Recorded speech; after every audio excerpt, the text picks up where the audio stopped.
Once upon a time. Woo! Once upon a time. There was a horse.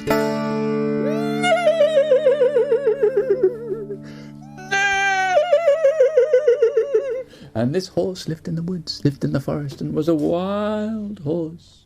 Wild horse. You try and catch it, you get in all kinds of trouble and fall on your face in the mud. Fall on your face in the mud. Trying to catch the wild horse. You run into a tree, kabonk. You run into a tree, kabonk. Trying to catch the wild horse. You slip over in the mud. Trying to catch the wild horse. You fall down the bank of a river and go splash into the river. Trying to catch the wild horse. So many people tried, but it was hard, it was very, very hard. It was so hard. They tried and they tried and they tried, and in the end they all just gave up. They said that wild horse is impossible to catch. Nobody can catch it. They all had bruises on their faces and mud on their hair, and their clothes were covered in water. And they decided no fool should ever go and try and catch that wild horse. And that's how it stayed for a long, long time. And nobody went near the forest where the wild horse was. And if they did, they ignored the horse completely and did other things, but they never tried to catch her. But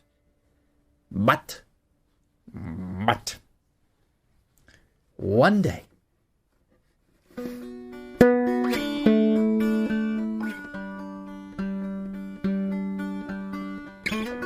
there was a little girl who lived in the town.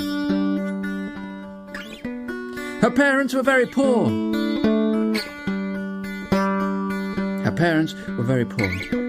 And all her friends, or at least that's how it seemed, they all had horses. Lovely little ponies to ride on. Clippity-clop-de-clippity-clop-de-clippity-clop-de-clip. Clippity-clop-de-clippity-clop-de-clip. Mommy, can I have a pony too? Can I have a pony? Child, you know we're so poor we can hardly afford food. You know we're so poor we can hardly afford to buy you shoes. You can't have a horse. We don't have the money for a horse. That's for rich girls. Mummy, please, can I have a horse? I watch my friends going clippity-cloppity-clippity-cloppity-clippity-clop-de-clip. Clippity-cloppity-clippity-cloppity-clip. And it drives me wild with jealousy. It drives me wild with wanting a horse of my own. I want a horse of my own. Please. No, said her daddy. No, said her mummy. No, said everybody. Even the dog went ruff. And that was the end of it. Even the cat went meow. And that was the end of it. Nobody would give her a horse. And so she took to asking her friends, please, could I ride on your horse? And the friend said, no.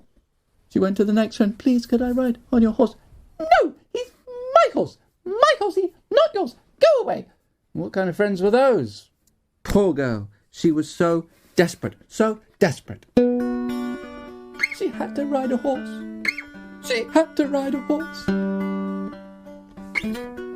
She wanted so badly to ride a horse. And one night, she just wandered off down to the town square. She knew that place where the people would go and sit outside drinking and talking and laughing. Sometimes her father would go down to that tavern. She was used to seeing him there, and one night she went down, and he wasn't there, but somebody else was. She went down to the tavern and she listened to the men talking. And one of the men was saying a story about the wild horse who lived in the forest. How any man who tried to catch her had been chucked in the river, fallen on his face in the mud, bumped into a tree, trying to catch her so hard. And when she heard this, she said to herself, if there is a wild horse in the forest, I am going to catch it. I'm going to catch it. I am. It's going to be me. I'm the one that's going to catch it, and nobody else.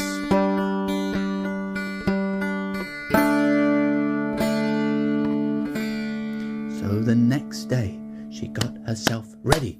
She got herself ready and she kitted herself out. She had a warm jacket and she had a very hard-wearing, tough pair of trousers and big boots, the biggest, hardest boots that she could find. And she took ropes and she took ladders and she took a rucksack and she took all kinds of things with all kinds of things in the rucksack, and she went off into the forest and she said, "It's going to be me. I'm going to catch the horse and then the horse will be mine and I can ride it whenever I want." Yes! Well, she went into the forest and she wandered this way and she wandered that way, and it was a long time before she even had a sense that there was a horse in that forest because she couldn't see him. But then, after a while, she saw a hoof print in the earth, and so fresh that she knew the horse had been there recently. So she followed the tracks. She followed the tracks. She followed the tracks into the forest.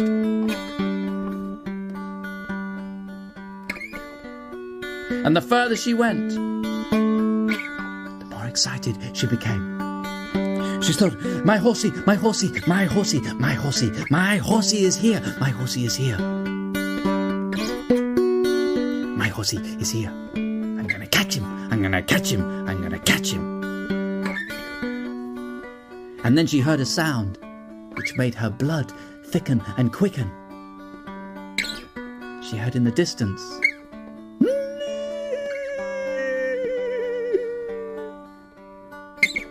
she thought, "That's my horsey, that's my horsey, I'm going to get that horsey, I'm going to get him, I'm going to get him, I'm going to get him."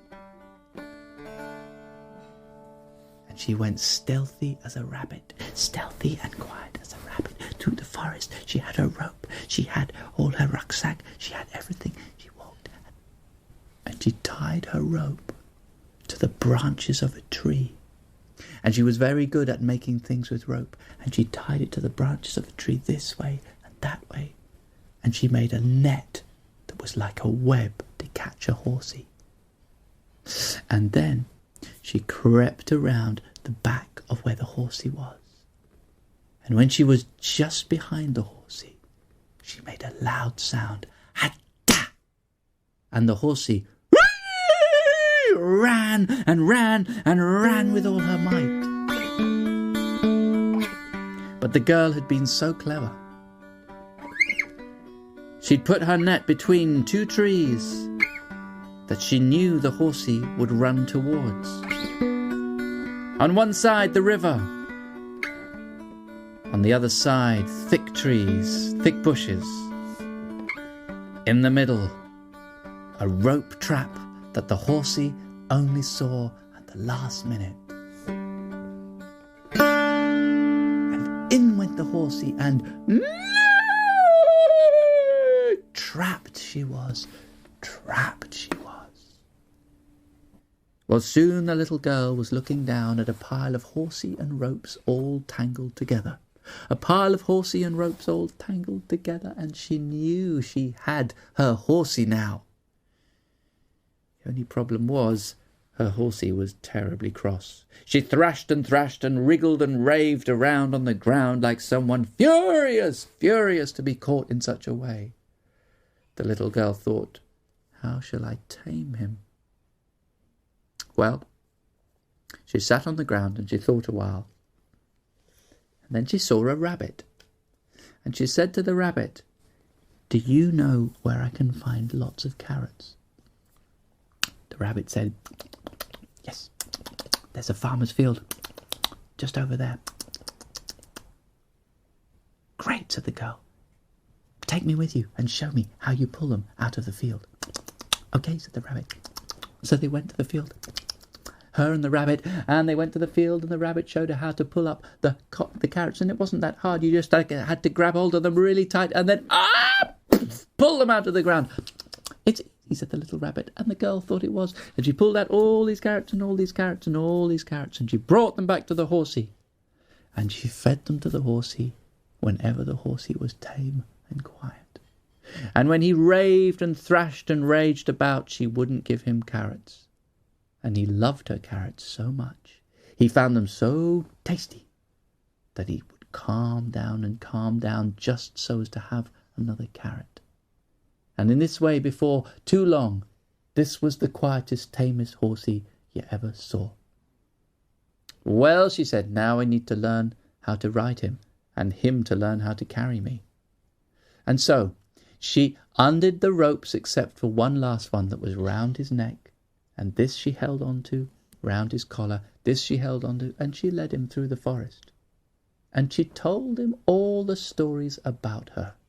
She told him all the stories about her life, who she was and where she'd come from, and she wasn't sure if the horsey could understand it all, but his ears twitched and twitched all the time she took him and led him and told him stories. His ears twitched, like this, like that, like that, like that, as she told him stories about who she was and who her mummy was and who her daddy was and all the funny things that she'd done at school and all the birthdays that she'd had and all the friends she had, even the nasty ones who wouldn't let her ride horses. And the horse just and listened until by the end of their walking around, I do believe they were friends. I do believe they were friends. And at last, she jumped on the back of that horsey and she rode with him. I do believe she was faster than the wind itself. I do believe the stars looked down and said, "Wow, look at that little girl riding a horsey." I do believe the moon clapped and applauded and said, "Hooray, hooray, hooray for you."